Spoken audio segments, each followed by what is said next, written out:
Beautiful ಮಾಮೀಸ್, ನಿನ್ನೆ ಒಂದಿಷ್ಟು 5 points ಹೇಳಿದೆ ಚೆಕ್ ಮಾಡಿ ಅಂತ, ಅಬ್ಸರ್ವ್ ಮಾಡಿ ಅಂತ. Most of them have check. So ಈಗ ನಾನು ನಿಮಗೆ ಇನ್ನೊಂದು ವಿಷಯ ಹೇಳ್ತೇನೆ. ಸೊ ನೀವು ಯಾವಾಗಲೂ ಒಂದ್ರ ಕಾಲ ಮೇಲೆ ಒಂದು ಹಾಕೊತೀರಲ್ವ, ಕ್ರಾಸ್ ಲೆಗ್ ಜಾಸ್ತಿ ಹಾಕೊತೀರ. ಎಸ್, ಸೊ ಕ್ರಾಸ್ ಲೆಗ್ ಹಾಕೋದ್ರಿಂದ ಏನಾಗುತ್ತೆ, when you cross your leg ಇದು ಆಟೋಮ್ಯಾಟಿಕಾಗಿ ಹಿಂಗೆ ಟಿಲ್ಟ್ ಆಗುತ್ತೆ. ಸೊ ತುಂಬ ಲಾಂಗ್ ಹೊತ್ತು ನೀವು ಹಿಂಗೆ ಕ್ರಾಸ್ ಲೆಗ್ಸ್ ಹಾಕ್ತಿದ್ದಾಗ ಸೊ ಈ ಪೆಲ್ವಿಸ್ ಏನಿರುತ್ತೆ, ಪೆಲ್ವಿಸ್ ಟಿಲ್ಟ್ ಆಗೋ ಚಾನ್ಸಸ್ ಇರುತ್ತೆ.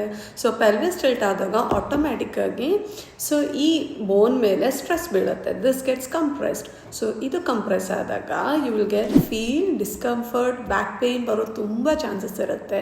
ಸೊ ಎಸ್ಪೆಷಲಿ ಅಮ್ಮಂದಿರಿಗೆ ಬೇಬಿಗೆ ಹಾಲು ಕುಡಿಸೋವಾಗ ಸೊ ಕ್ರಾಸಾಗಿ ಕುತ್ಕೊಳ್ಳೋವಂಥದ್ದು, ಹಿಂಗೆ ಕುತ್ಕೊಳ್ಳೋದು ಆ್ಯಂಡ್ ಆಲ್ಸೋ ತುಂಬ ಕ್ರಾಸ್ ಲೆಗ್. ಇತ್ತೀಚೆಗೆ ನಾನು ನೋಡಿರೋ ಹಾಗೆ ಪ್ರತಿಯೊಬ್ಬರೂ ಜಾಸ್ತಿ ಇಟ್ಸ್ ಲೈಕ್ ಡಿಗ್ನಿಟಿ ಅನ್ನೋ ಥರ ಕ್ರಾಸ್ ಲೆಗ್ ಹಾಕೊಳ್ಳೋ ಅಂಥದ್ದು. ಸೊ ಇದೆಲ್ಲ ಮಾಡಿದಾಗ ಏನಾಗುತ್ತೆ, ಸೊ ಒಂದು ಪೆಲ್ವಿಸ್ ಟಿಲ್ಟ್ ಆಗುತ್ತೆ. ಪೆಲ್ವಿಸ್ ಟಿಲ್ಟ್ ಆದಾಗ ಇಲ್ಲಿ ಏನಿರುತ್ತೆ ಬ್ಯಾಕ್ ಬೋನ್ ಅದಕ್ಕೂ ಕೂಡ ಎಫೆಕ್ಟ್ ಆಗುತ್ತೆ. And it also leads to the leg length discrepancy.